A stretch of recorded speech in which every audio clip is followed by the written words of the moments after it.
You have a name, a job title, a role you play in your family. You've got a past that sometimes feels like a story someone else wrote for you, and a collection of opinions from others that you carry around like heavy stones in your pockets. We spend so much of our lives collecting these labels, building this identity piece by piece, hoping that one day it will all click and finally feel like us. But for so many of us, that day doesn't seem to come. Instead, in the quiet moments, a question starts to bubble up. Underneath all of this, who am I, really? If you've ever felt that way, lost, or defined only by things on the outside, it isn't a sign that you're broken. It's not a symptom of failure. It is a profound and ancient call. It is an invitation to begin the most important journey you will ever take, the journey back to yourself. What if the path to finding who you are isn't about adding more, but about letting go? More than 2,000 years ago, the philosopher Laozi left behind a map in his sacred text, the Tao Te Ching. It's not a map to buried treasure, but a guide to uncovering the treasure that's been inside you all along. And this isn't just dusty philosophy. It's a set of real, powerful ideas that show you how to shed the layers that aren't you, and finally meet the person you're always meant to be. The first idea, and maybe the most freeing, is to let go of your fixed identity. We cling to our labels, manager, parent, artist, survivor, because we think they give us a solid place in the world. But Laozi saw that these labels aren't anchors, they're cages. They box us in and lock us into a single version of ourselves. He famously wrote, "When I let go of what I am, I become what I might be." Think of your labels as heavy winter coats. You put them on for a reason, right? Maybe for protection or to fit in. That good student coat kept you safe in school. The tough professional coat helped you get ahead in your career. But you've been wearing them for so long. You've forgotten what the sun feels like on your skin. You've forgotten the freedom of moving without all that weight. Letting go of the labels doesn't mean you erase the experiences that gave them to you.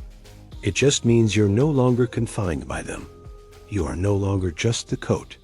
You're the person underneath, free to move, to change, and to grow. So how do you start? It begins with gentle observation. As you go about your day, just notice the labels you put on yourself. When you think, "I can't do that, I'm just not a creative person," or "I have to say yes, I like to please people," just see it for what it is. Acknowledge the label without judging it, by simply seeing it for what it is. A thought, a story, a coat. You start to create a little space between that label and your true self.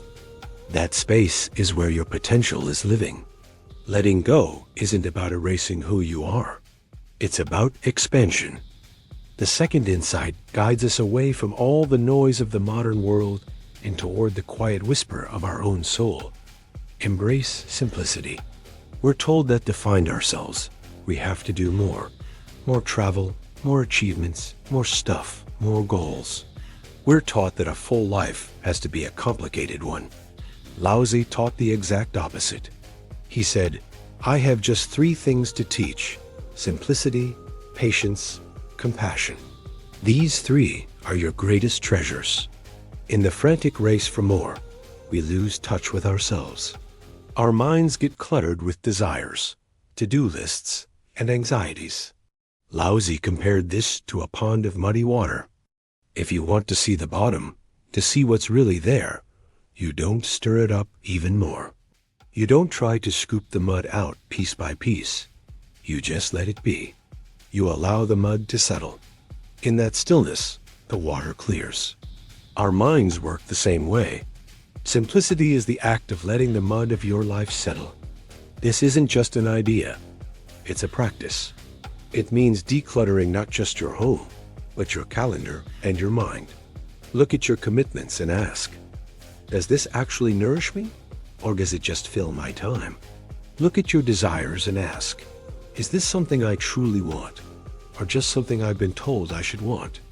To practice this, start small. Carve out 10 minutes a day for complete stillness, with no goal other than just to be. Take a walk in nature without your phone.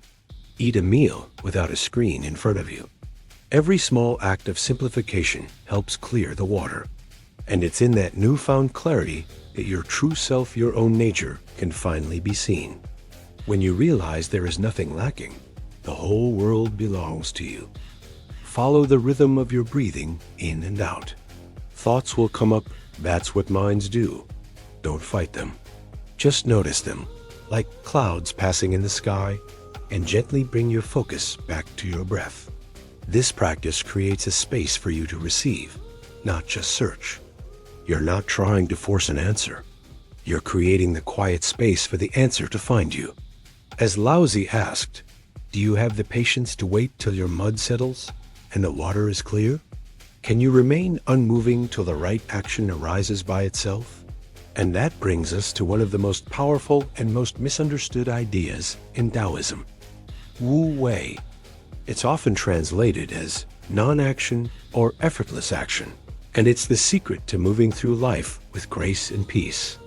It is the antidote to the burnout and stress we feel when we try to force life to go our way. Wu Wei doesn't mean being lazy or doing nothing. It means acting in harmony with the natural flow of things instead of struggling against it. The best metaphor for Wu Wei is water. Water is soft and yielding, but it can wear away the hardest stone. It doesn't fight obstacles. It flows around them. It doesn't try to force its way up a mountain. It finds the path of least resistance. When you practice Wu Wei, you're being like water. Think about a time you were completely in the zone or in a flow state. Maybe you create space to become who you truly are. It's about finding your treasure in simplicity, letting the muddy waters of your mind clear so you can see what's always been there. It's about cultivating stillness so you can finally hear your own wisdom above all the noise.